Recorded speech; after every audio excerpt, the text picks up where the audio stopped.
Hello, my Pokepadawans. Welcome to week 2 for the GPC. This is our team analysis video where I'll go over the team that I'll be bringing for week 2 of the GPC against our opponent this week, the Toronto Staraptors. Now, before we start, just let me quickly go over my opponent's team, and then I'll go over basically the reasoning. Well, I say reasonings, kind of, I suppose it is reasonings why I've bought what I've bought. Right, he's bringing a very scary team this week, and I've got to be honest, planning for this has been a nightmare. But he has Celesteela, Kyurem Black, Togekiss, Mega Beedrill, Galvantula, Donphan, Jellicent, Blaziken, and Chansey. So, kind of an ew team. Kind of really powerful and really scary.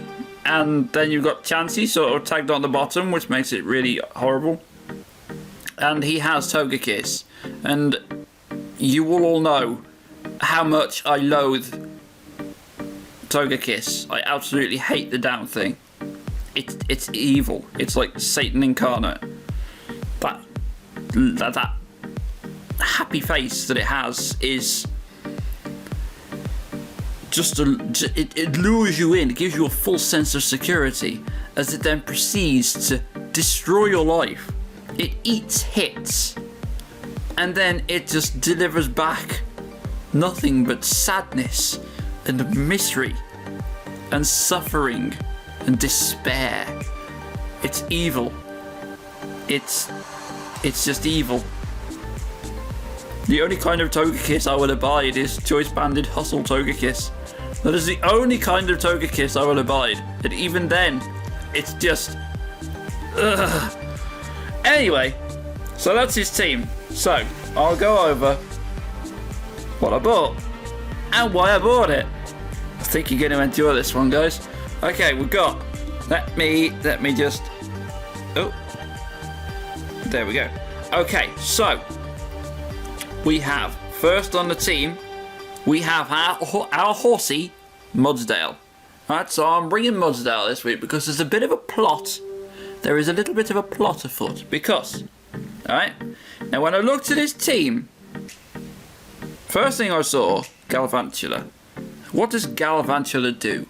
Galvantula sets up sticky webs and then looks to Volt Switch out.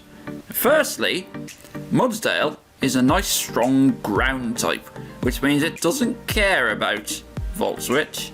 Also, giving it the Assault Vest, so if Galvantula wants to go for a Bug Buzz, you know, or even an Energy Ball, we can take one because Mudsdale's as tanky as the nines and we can just Earthquake its face off. Now, I know what you're thinking. In a one-on-one, Galvantula's always got a sash, so it'll just kill you on the second hit with an Energy Ball. To which I would say, you're probably right. This is where my clever plan comes in, but that gets in a little further down the line. Anyway, Mudsdale has Earthquake for stab coverage. It hits Mega Beedrill, but kind of everything on Mudsdale kills Mega Beedrill because Mega Beedrill doesn't take hits. Apart from close combat. It might live a close combat. I doubt it, but it might. You never know. We've got Rock Slide, hits Togekiss and Kyurem Black.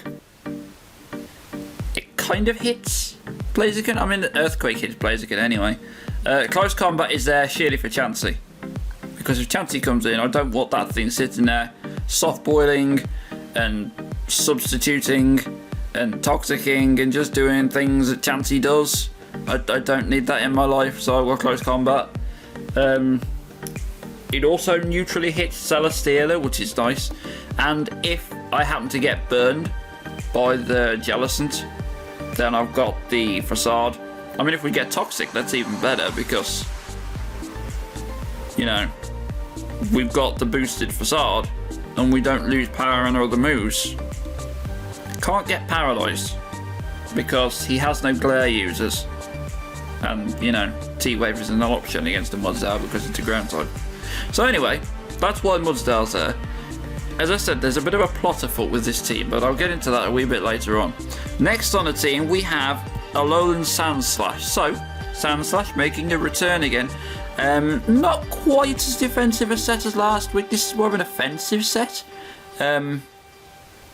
So we've got Icicle Crash, Iron Head, Rapid Spin, just to get rid of rocks if we need to. And we've also got Night Slash, which is there specifically for Jellicent. Because Icicle Crash and Iron Head do nothing to it, and otherwise Jellicent is a perfectly good switch into Sand Slash. So I've put Night Slash on, so we've got something to hit it with. Because it's also a spin blocker, is Jellicent. So, you know, if he wants to switch into it to block a spin, I can just click Night Slash instead and get us some decent-ish damage if it's not a physical defensive variant, which it may well be. But yeah, that's Sand Slash. Again, this does tie into a little bit of a plot that I have in mind, and this comes in the next Pokemon. Now, bear in mind, ladies and gents, this is a Porygon Z. Right? Now look at the set. Do you like it yet? It's good, isn't it?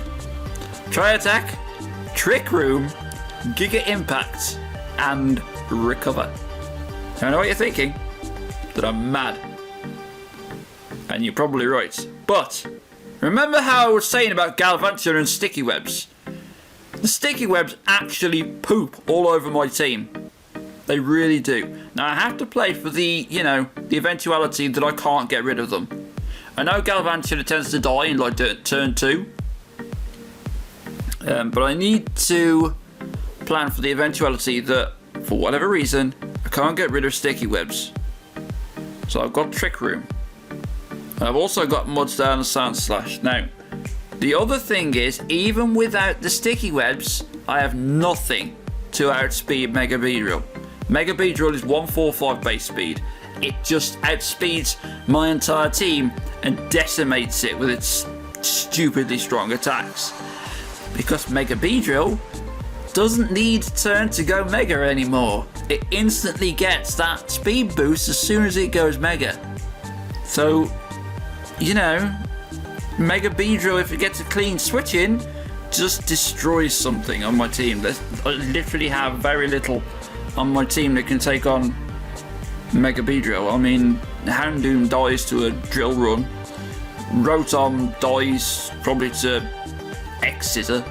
You know, it's Tapu Fini dies to a Poison Jab. Sand Slash again to a Drill Run. It's not good. It just outspeeds my entire team and decimates it. If it doesn't sweep me, it rips a big hole in my team. So I needed some way to get around it. So Trick Room is my kind of answer. This is a Porygon Z playing the role of a Porygon 2. And I know that's a bad idea. But we're going with it, guys.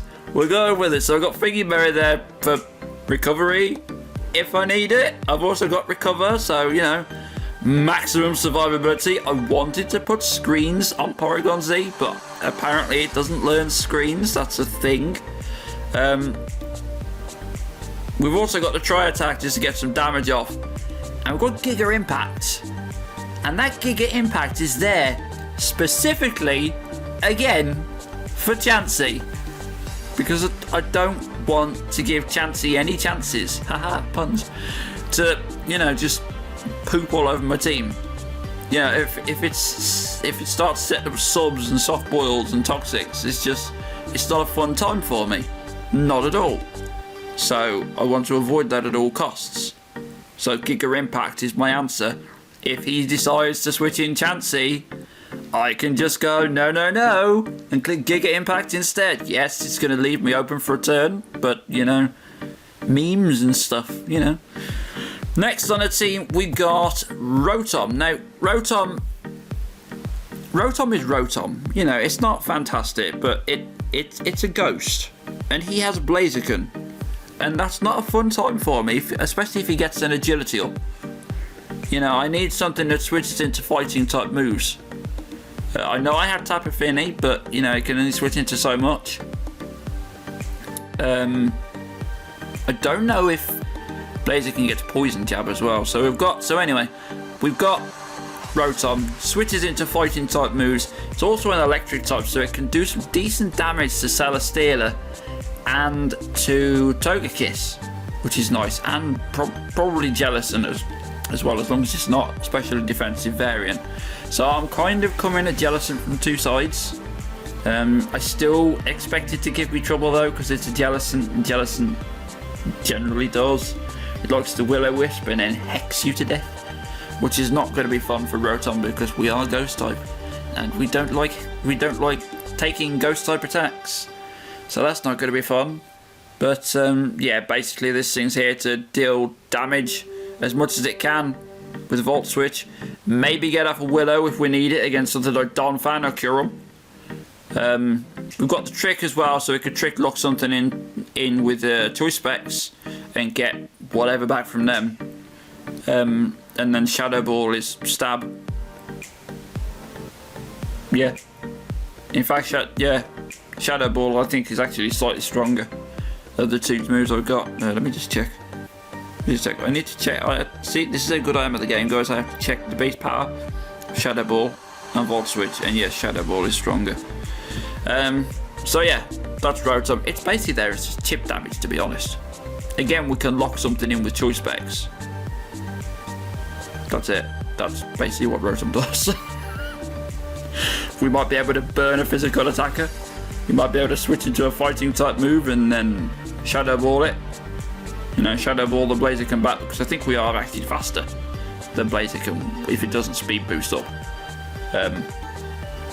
So that's nice. That's a thing we can do. Electric Stab's always nice anyway. Yeah, next on the team is Tapu Fini, which is, again, it's going to be handy if we get if he does bring Chansey, because if Chansey wants to play Toxic Stall, I can just bring in Tapu Fini, and for 5 turns, we'll be fine. For 5 turns, I can potentially set up Substitutes and Carmines, defog away any hazards that I need to, looking at you, Sticky Web, and just Carmine up the rest of the turns and then hit anything that comes in, because he doesn't really have much to answer a fairy, to be honest. He's got Celesteela. Now, I would have liked Water Stab on this, but I just don't have enough move slots. I want the Substitute to give Tapu Fini that bit extra protection. Defog, you know, because we don't like hazards. We want to get rid of them if we can. Carmine is there to just set up, really, because we've got only 8 points in special attack, and then Carmine, I'll just say Carmine, and then Moonblast is obviously air attack, but it doesn't really hit Celesteela at all. Nothing else on his team really takes it though. I mean, even Beedrill, it's resisted, but it's Beedrill, so you know, still not going to enjoy it. So yeah, that's our kind of temporary Chansey immunity if it wants to play the Toxic Stall game. And then next on the team, we've got Houndoom. Max Speed Houndoom on a partial Trick Room team. Marvellous planning this. So we've got like sort of Trick Room, sort of not team, because Rotom's actually max speed as well, if you didn't notice. Just there. So, you know, if we happen to start the game with Rotom or Houndoom, we sort of throw him off a wee bit, because I don't think he'd expect the P2 set on the PZ, and with Houndoom and Rotom being fast anyway, the Trick Room may well catch him off guard. And Sandslash, if we get Sandslash in the Trick Room, it can do an awful lot of damage. An awful lot of damage. I mean, Sandslash has got Icicle Crash, which hits the Donphan. Neutrally hits Celesteela as well. We've got Iron Head, which takes out the Kyurem and the Togekiss. We've got Night Slash, which hits the Jellicent. We've got a lot of coverage on there. And then again, Mudstow can do a lot of damage as well. But yeah, Houndoom, we've got Sludge Bomb for Togekiss, because I hate Togekiss and I just want it to go away and leave me alone and never show its face ever again. We've got Sucker Punch. Sucker Punch is there for Beedrill. You know, if Beedrill comes in, and I got no switches into it, I can Sucker Punch. It's not going to do much damage. I was actually sat calcing. I actually did a calc. I sat down, calced this, and even at maximum attack, we couldn't do more than about 55% to Mega Beedrill. That was adamant max attack, Mega Houndoom. Couldn't do more than 55, more than about 53% to Mega Beedrill with Sucker Punch. So, trying to OHKO it with a Sucker Punch is a lost cause, so I just like, stop it. I'll put it on there, you know. If it comes in and it's weak, thinking it can get a sweep, then I can just click Sucker Punch and just deny it. It's literally there as like a last ditch option, if I don't have a switch. Fire Blast is obviously for as much power as I can get, because he's got a Celesteela. I don't really want to risk, you know, the whole, oh, I might kill him, I might not with Flamethrower. You know, I don't really want to play the hoping on high rolls. I didn't count that. Literally, the Sucker Punch was the only thing I calced, so. But yeah, Fire Blast is from Celesteela. Worst case scenario, we miss and we die. And then Dark Pulse is just Dark Pulse, isn't it? It's just Dark Pulse on a Mega Houndoom. It you know, it kills things. It sometimes makes them flinch. So yeah, that's the team. Mega Houndoom does actually outspeed everything else on its team. The only thing that outspeeds Mega Houndoom is Mega Beedrill, or like something that's Scarfed. I don't know. Let's have a quick look, see if there's anything that could outspeed a Scarf. Definitely Galvantula could if it was Scarf, but who runs Scarf Galvantula? Huh? Okay, maybe me, but nobody else in their right mind runs Scarf Galvantula.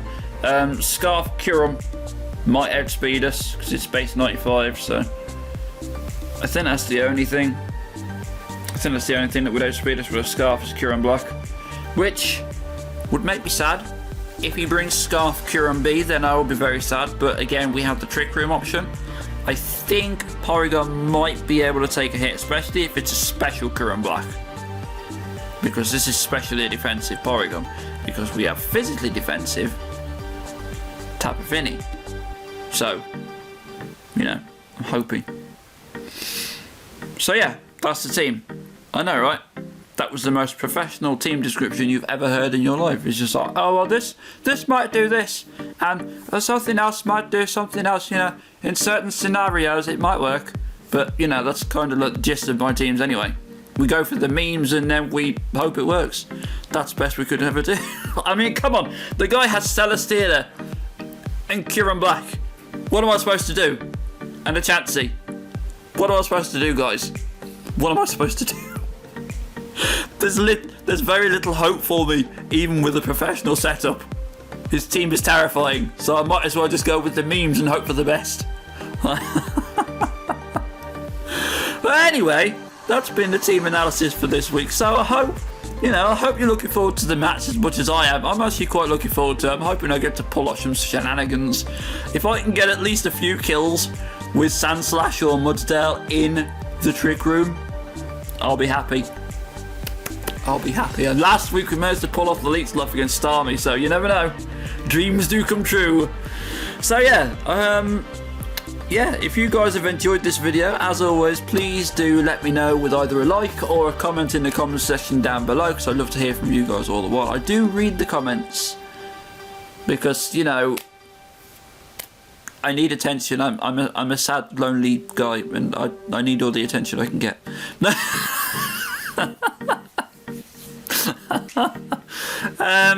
So yeah, but yeah, as I was saying, if you know, let me know what you think of the team. Let me know how you think we do. Let me know how badly you think I'll get destroyed in the match. You know, if you think I'm going to get 6-0'd, then just tell me in the comments. I think I'm going to get 6-0'd. But yeah, so the match. This will probably go up on the same day as the match. I was going to do it in separate days, but the double upload seemed to make more sense last week.